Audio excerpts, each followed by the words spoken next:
प्रिय बंधूंनो आणि भगिनींनो, मी तुम्हाला येशू ख्रिस्ताच्या नावानं अभिवादन करतो. तुम्ही सर्व ठीक आहात ना? आनंदी आहात का?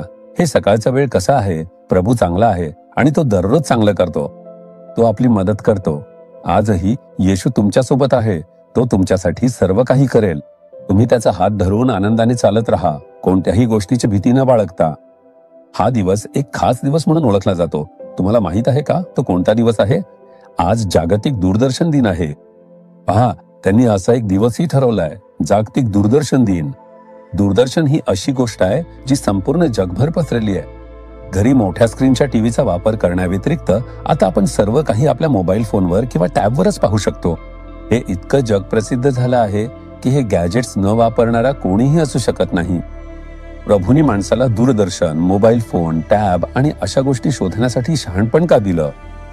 आपण यासाठी अनेक कारणं विचारात घेतो, जसं की आपल्याला आपल्या आर्थिक स्थितीत वाढ करण्यासाठी आणि चांगलं आयुष्य जगण्यासाठी जगात हे किंवा ते करावं लागतं.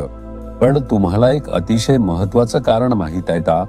सर्वात महत्वाचं कारण म्हणजे या गॅजेट्सच्या माध्यमातून सुवार्ता सर्वांपर्यंत पोहोचली पाहिजे. हेच देवाचं नियोजन आहे. देवाचा मुख्य हेतू म्हणजे सुवार्ता. सर्वांनी वाचावं आणि स्वर्गात जावं आणि हा संदेश प्रत्येकापर्यंत पोहोचला पाहिजे. पण प्रभूने माणसाला या गोष्टी शोधण्यासाठी शहाणपण दिलं असताना हे सर्वात जास्त कोण वापरतंय? सैतान. त्याने हे आपल्या हातात घेतलंय आणि त्याचा वापर आपल्या कामांसाठी करतोय.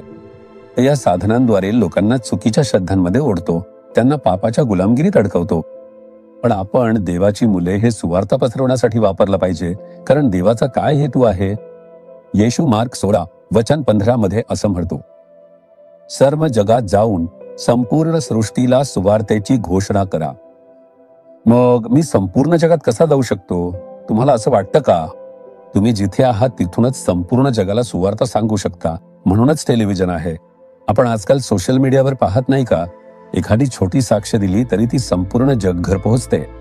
मग आपण याचा वापर कशासाठी करायला हवा? आपल्याला याचा वापर सुवार्ता, शुभवर्तमान सांगण्यासाठी करायला हवा. म्हणूनच जीसस रिडीम्स या सेवा कार्यातून आम्ही तामिळ, तेलुगू, हिंदी, कन्नड, पंजाबी, सिंहली इत्यादी भाषांमध्ये कार्यक्रम प्रसारित करतो. आम्ही असं का करतो? कारण हे येशूचे महान आज्ञापत्र आहे. सर्वांना सुवार्ता सांगा. फक्त आपण सुवार्ता शेअर केली तरच त्यांना आशीर्वाद मिळेल.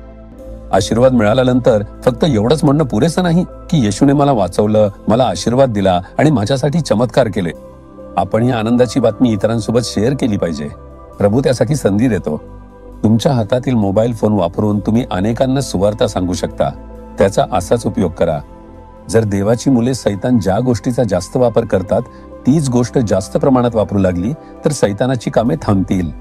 हे म्हणण्याऐवजी की सैतान याचा असा तसा वापर करतो आणि लोकांना भरकटवतो, त्याचा जास्त चांगल्या कामांसाठी वापरायला सुरुवात करा. मग सैतानाचे काम थांबेल. म्हणूनच आम्ही अनेक भाषांमध्ये कार्यक्रम सातत्याने प्रसारित करतो. आम्ही दररोज विविध प्रकारचे कार्यक्रम प्रसारित करतो आणि देवाचे वचन पसरवत राहतो. खूप लोक वाचले जात आहेत, खूप लोकांना आशीर्वाद मिळत आहेत. हे खरंच आनंदाचे आहे.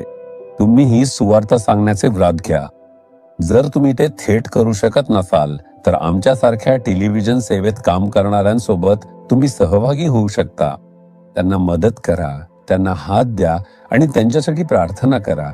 जेव्हा तुम्ही त्यांना तुमच्या पैशाने मदत करता, ते तुमच्या वतीने देवाचे वचन सांगतील. तुम्हाला त्यांच्या मार्फत आशीर्वाद मिळेल आणि तुम्ही त्यांच्या मार्फत सेवा कराल. अशा प्रकारे तुम्ही कोणाला तरी सुवार्ता पोहोचवण्यासाठी मदत करू शकता. आजही तुम्ही कोणाला तरी सांगू शकता, येशूने माझ्यासाठी हे केले आणि तो तुझ्यासाठीही करेल. ज्यांनी मला मुक्त केले त्या येशूने तुलाही मुक्त करेल. ज्यांनी मला बरे केले त्या येशूने तुलाही बरे करेल. फक्त एक शब्द बोला, हीच सुवार्ता आहे. तुमच्या शाळेत, कॉलेजमध्ये किंवा शेजारी येशूचे प्रेम वाटा. तुमच्यामुळे त्यांना आशीर्वाद मिळेल. तुम्ही वाटाल का? येशू, ही तुझी महान आज्ञा आहे की आपण सर्वांना सुवार्ता सांगावी. मलाही सांगायला हवे. तू माझ्यावर इतकी चांगली कामे केलीस, मला ती इतरांसोबत वाटू दे. माझ्यामुळे त्यांना आशीर्वाद मिळू दे, सुवार्ता पसरू दे. मी स्वतःला यासाठी समर्पित करतो. प्रभू, तुझ्या नावाच्या गौरवासाठी मला टेलिव्हिजन सेवेत उपयुक्त होण्यासाठी आशीर्वाद दे. आम्ही येशूच्या नावाने प्रार्थना करतो. आमेन, आमेन. जीसस रिडीम्ड मराठी ह्या YouTube चॅनेलला सबस्क्राईब करा. सबस्क्राईब बटनावर क्लिक करा आणि बेल चिन्हावरही क्लिक करा. दररोजच्या नवीन कार्यक्रमांची माहिती मिळवा.